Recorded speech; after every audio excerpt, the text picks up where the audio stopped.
Hallo, ihr seht ja auf meinem Kanal viele schicke Autos, RC-Cars von so Herstellern wie X-Ray zum Beispiel, mit denen ich Rennen fahre. Die sind aber natürlich auch sehr, sehr teuer und das schreckt natürlich viele ab. Und es gibt ja seit einiger Zeit so eine Art Serie von günstigen Autos auf meinem Kanal und da habe ich ja diese beiden schon vorgestellt. Dieser schicke Rockroller, der kostet unter 50 Euro. Ich habe den ein bisschen verfeinert mit Aufklebern. Ich habe das Rack installiert, der hat Lampen, Hardbody, Akku ist in der Motorhaube. Wirklich ein schönes Auto, vor allen Dingen für den Preis. Eigentlich sensationell. Diesen Buggy hattet ihr jetzt zuletzt bei mir gesehen. Das Video wird auch sehr gerne geguckt, muss man sagen. Und dieses Auto wurde oder wird sogar bei Wettbewerben eingesetzt. Das ist jetzt praktisch die Ready-to-Run-Version und der kostet auch unter 100 Euro und hat wirklich eine sehr, sehr schöne Performance. Die Links zu den Videos seht ihr dann nachher im Abspann am Ende dieses Videos. Es gibt aber noch mehr günstige Autos unter 100 Euro. In der App sieht er so aus und da steht jetzt 87 Dollar. Das sind dann 72 Euro, 75 Euro. Wenn man das bezahlt, PayPal rechnet da so ein bisschen Umrechnungsfaktor drauf. Aber 75 Euro. Da kriegt man diesen hier für. Mit Namen tun sie sich ja ein bisschen schwer, die Hersteller. Was schreiben sie da jetzt? Pinecone Model Baron. Wie auch immer. In der App heißt der anders. Aber den Link dazu, den klickt den einfach in der Videobeschreibung oder in dem ersten angepinnten Kommentar, den ich da unter dem Video habe. Da kommt ihr dann direkt drauf. Und wenn ihr den kauft, kauft den gerne auch über meinen Link. Dann kriege ich natürlich eine kleine Provision. Deshalb ist das Video natürlich auch als Werbevideo gekennzeichnet. Aber ihr wisst ja, wie das läuft. Ja, hier kriegt man ziemlich viel Auto auch fürs Geld.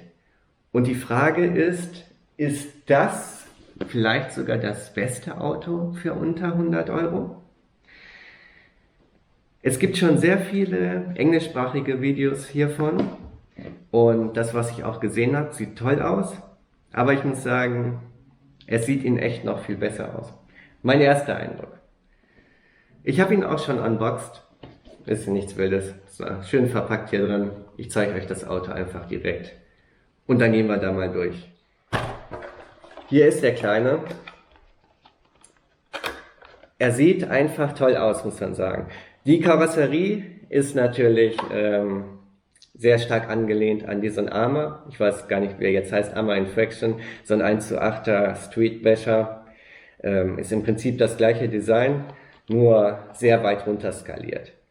Aber es sieht einfach toll aus, weil es ist natürlich Lexan, aber es hat Anbauteile aus Kunststoff, wie den großen Heckspoiler, den Überrollbügel, hier dieses Frontteil, wo die Lampen drin sind. Ja, und die Lampen funktionieren auch. Er hat vorne und hinten Lampen. Zuerst einmal, bevor ich den öffne, zeige ich euch noch alles, was dabei ist. Das ist die Fernsteuerung. Da sage ich auch mal Respekt. Also, Einhand geht leider nicht. Das ist einfach schade, braucht man aber bei so einem Auto nicht. Beim Rockroller ist es schön, wenn man mit einer Hand steuern kann. Aber hier braucht man halt auch Kontrolle für, weil das Auto ist ja nicht so langsam. Die hat verschiedene Funktionen hier und sogar 3 Kanäle, weil hier gibt es einen Knopf für den dritten Kanal. Hier ist der On-Off-Schieberegler und hier ist noch ein Schieberegler und der verstellt die Geschwindigkeit des Autos. Das heißt, das Auto ist über die Fernsteuerung regelbar im Spitzentempo. Das heißt, das Auto ist vielleicht auch was für Kinder, die damit anfangen, ein bisschen auf den Hof mitfahren wollen. Und dann kann man den natürlich erstmal langsamer stellen. Mal gucken, wie schnell sie es dann merken, dass man den Schieberegler drehen muss und das Auto ist schneller.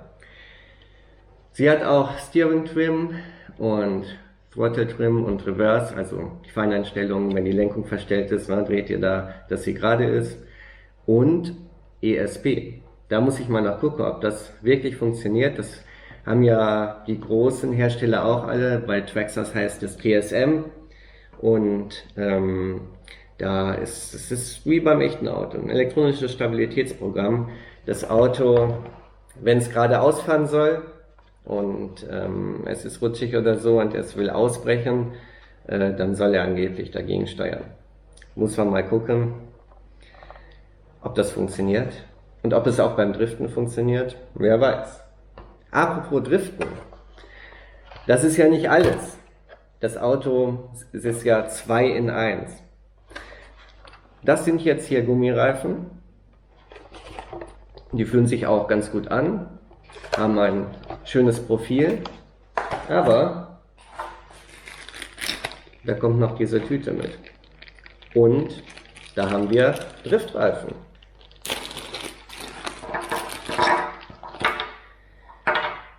Die sind dann natürlich aus Plastik,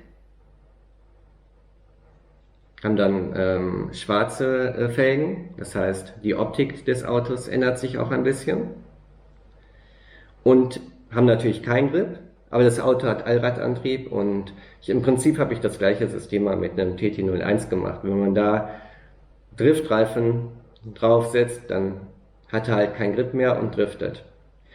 Ist natürlich perfekt für Teppich, weil Driftstrecken sind mit Teppich belegt und dann kann man damit ein bisschen durch die Gegend driften. Werde ich natürlich alles ausprobieren, gar kein Thema.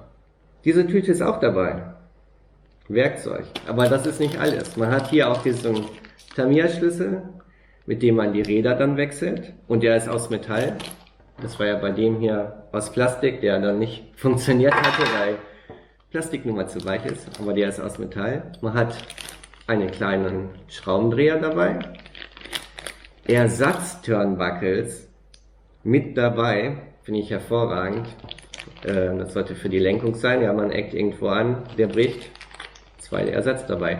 Und auch Ersatz-Karosserieklammern. Der Akku, der dabei ist, ist kein Lithium-Polymer-Akku, kein LiPo, sondern ein Lithium-Ionen-Akku. Und dieses Ladegerät ist dabei. Also komplett ready to run. Beschreibung gibt es auch. Aber schauen wir uns mal das Auto an. Denn das ist ja letztendlich das Interessante. Man sieht hier schon, dass die Karosserie mit einem Kabel verbunden ist, weil das Fahrzeug ja Licht hat. Und das Fahrzeug ist an sich sehr simpel aufgebaut. Man hat hier einen kleinen Motor, hier ist ein kleines Servo, hier ist der kleine Akku und der Regler und Empfänger ist hier auch ein Teil. Das war ja bei diesem Buggy der gleiche Fall oder auch hier bei dem Crawler, das ist alles eine Einheit. Trotzdem ist das natürlich ein richtiges RC-Car, das heißt, man kann damit auch basteln und man könnte da jetzt auch eigene Elektronik reinbauen und einen Sanwa-Empfänger und was weiß ich reinbauen. Es gibt bestimmt auch Brushless-Motoren in der Größe, die passen. Das ist alles kein Thema. Ist ja im Prinzip wie ein TT01 aufgebaut. Ne? Vorne hinten Diff, dazwischen die Welle und ganz simpel. Hier ein schöner Schaumstoff. Und hinten der Diffusor.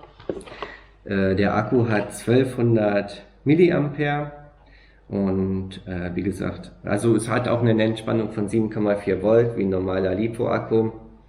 Wenn man da auch LiPos fahren will, ist das auch kein Problem. Da das ja beworben wird, dass es ESP hat, das wird natürlich über einen sogenannten Gyro gemacht. Der wird dann auch hier integriert. Außerdem hat er hier Anschlüsse für das Licht. Ich habe hier auch schon Batterien drin. Da kommen 4 normale AA-Batterien rein. Und dann zeige ich euch mal, wie das Fahrzeug mit Licht aussieht.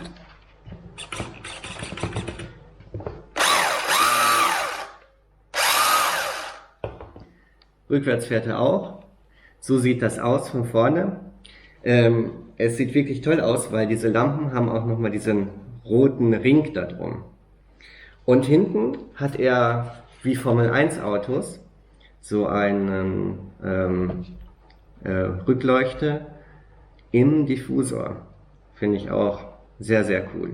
Das Auto ist natürlich voll proportional, ist klar, und reagiert sehr gut. Und bevor ich damit zur Rennstrecke fahre, denn ich teste diese Autos ja immer am liebsten dann auf einer richtigen Strecke.